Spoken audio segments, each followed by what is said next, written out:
Last week, I made videos discussing the best exotic class items for both warlocks and hunters, and today I'm going to showcase one of the strongest exotic perks in the game right now, and how it creates one of the best endgame prismatic builds in all of Destiny 2. Now for all you Titan mains out there, don't think I've forgotten about you guys, your video will be coming out early next week. But with how strong this build is, I just had to get it into your hands as quickly as possible. It includes crazy survivability, grenade regen that rivals OG Controverse holds, insane ad clear, ridiculous damage resist, and the ability to build supers faster than ever before. So without further ado, I'm Above, and if you enjoyed today's video, a like and subscription would be greatly appreciated. Now, let's get into it. First up, let's talk about aspects and fragments. Today's builds are going to be focused on what warlocks do best, which is grenade ability uptime that truly fulfills the space wizard power fantasy. And to do this, we'll be using Feed the Void as our main aspect. Every time you score an ability kill, you'll be granted an enhanced version of Devour, a buff that gives you 200 health every time it's activated, along with grenade ability regen that varies depending on the type of combatant defeated. Devour starts off with a 10-second timer, and kills while this buff is active will add 5 seconds to that timer, letting you either extend it or max it out at the 10-second cap over and over and over again.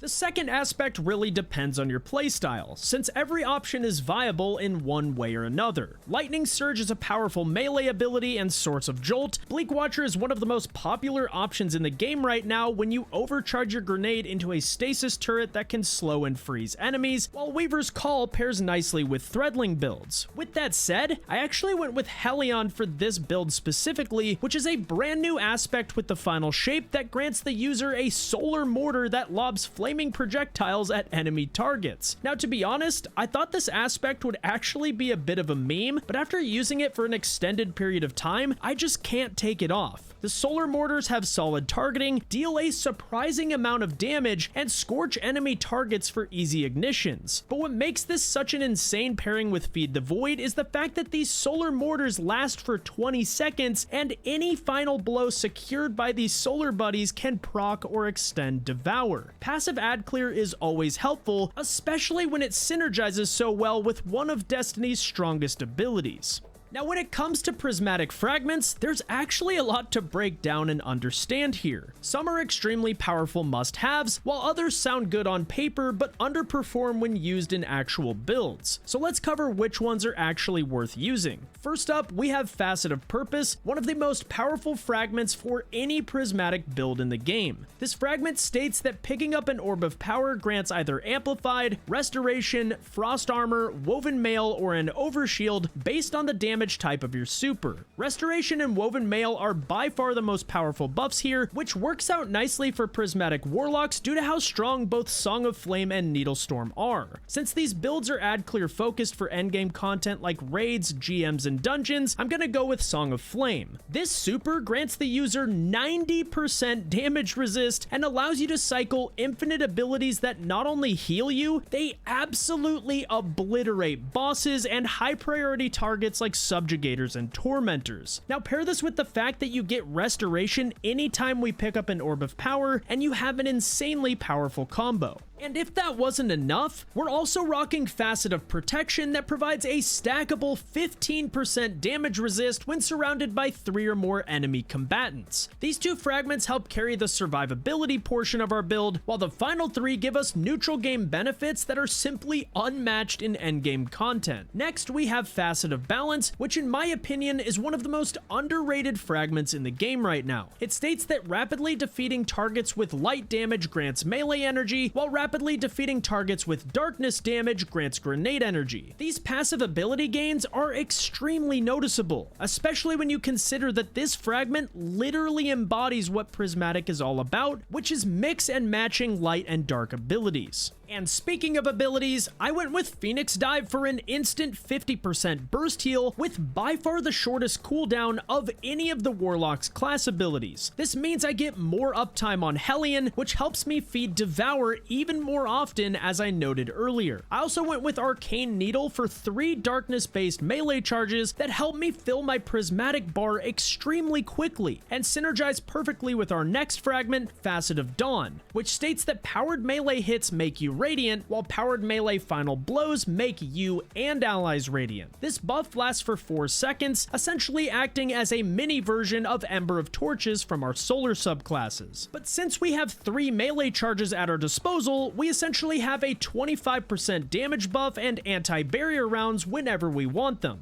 And despite the fix to storm grenades last Tuesday, the regen of this ability is absolutely absurd still, and is easily one of the most powerful ad clear grenades in the game right now, especially when you pair this with Facet of Dominance, which allows our arc grenades to jolt and our void grenades to weaken enemy targets. This means we have an intrinsic form of overload with the storm grenade and a free 15% debuff with our vortex grenade, both of which are incredibly strong options with this build. Now, before we get into armor mods, I want to talk about the exotic perk that brings this build together. Because of the way that exotic class items work, certain aspects of the original exotic armor are tuned much better to fit the diverse options that Prismatic has to offer. For example, the Osmiomancy gauntlets were commonly used for the extra grenade charge that allowed you to throw a second stasis turret. But when it comes to the exotic class item version of this perk, the additional grenade charge is lost entirely. Instead, Spirit of Osmiomancy grants a fixed amount of grenade regen for all grenade types, which instantly makes it one of the most flexible exotic perks in the game. This refunds energy on your healing grenade when you heal yourself and teammates, and almost always refunds roughly 50% of your storm, vortex, and threadling grenades every time you deal damage, which is on par with OG Controverse holds. And since Devour also grants double grenade energy on kills, Osmiomancy will refund the first half of your grenade, while Devour refunds the second half, leading to nearly infinite grenade uptime.